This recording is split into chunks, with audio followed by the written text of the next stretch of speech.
Penonton, sekarang kita lagi memproses daun bambu yang kering. Ini lagi ngapain? Tarik daun bambu, Bang. Ya, daun bambu kering ini, adik sekecil ini udah tahu potensi dari daun yang berguguran terus jatuh ke tanah, dikumpulin, akhirnya digunting, jadinya seperti ini. Nah, ini bisa dijual. Jadi untuk penonton yang ingin mendapatkan uang dari mana? Nggak usah bingung, lihat potensi di sekitar.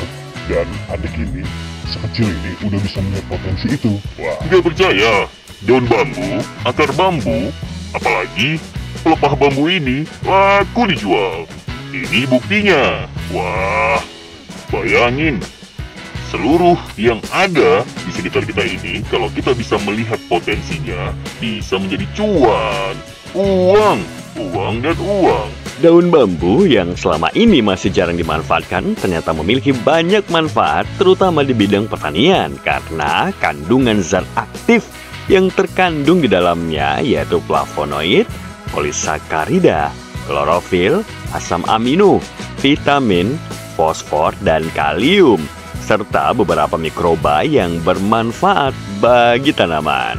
Manfaat daun bambu untuk tanaman sebenarnya cukup banyak, namun pada kesempatan kali ini akan kita ulas 3 manfaat daun bambu untuk tanaman. Dapat dimanfaatkan sebagai pupuk. Daun bambu ini dapat dimanfaatkan sebagai pupuk karena memiliki kandungan fosfor dan kalium. Yang kedua, unsur hara ini merupakan unsur yang sangat penting bagi pertumbuhan tanaman. Unsur fosfor dapat berguna merangsang pertumbuhan akar pada tanaman, membantu pembentukan protein, membantu asimilasi pernapasan, dan dapat membantu mempercepat pembungaan dan pemasakan biji. Sedangkan unsur kalium berguna untuk mempercepat metabolisme unsur nitrogen, mencegah bunga dan buah gugur, serta lain sebagainya.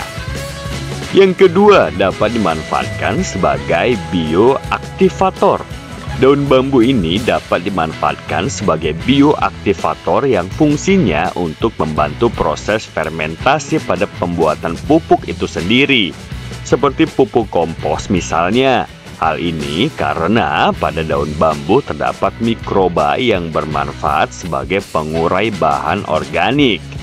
Selain itu juga terdapat bakteri perakaran yang berguna untuk memacu pertumbuhan tanaman.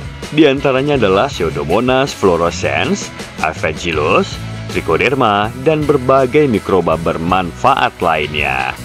Lalu yang ketiga, dapat dimanfaatkan sebagai mulsa organik.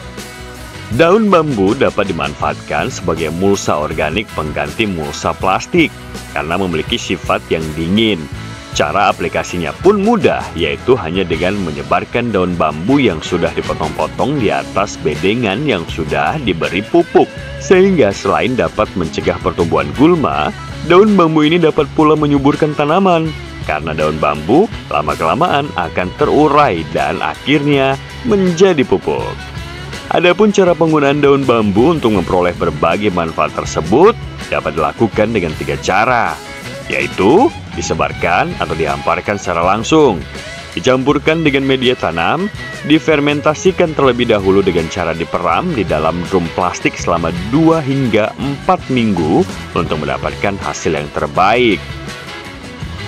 Namun perlu diperhatikan saat mengambil daun bambu ini. Jangan semua diambil, namun sisakan agar kesuburan tanah di sekitar rumpun bambu itu sendiri tetap terjaga kesuburannya.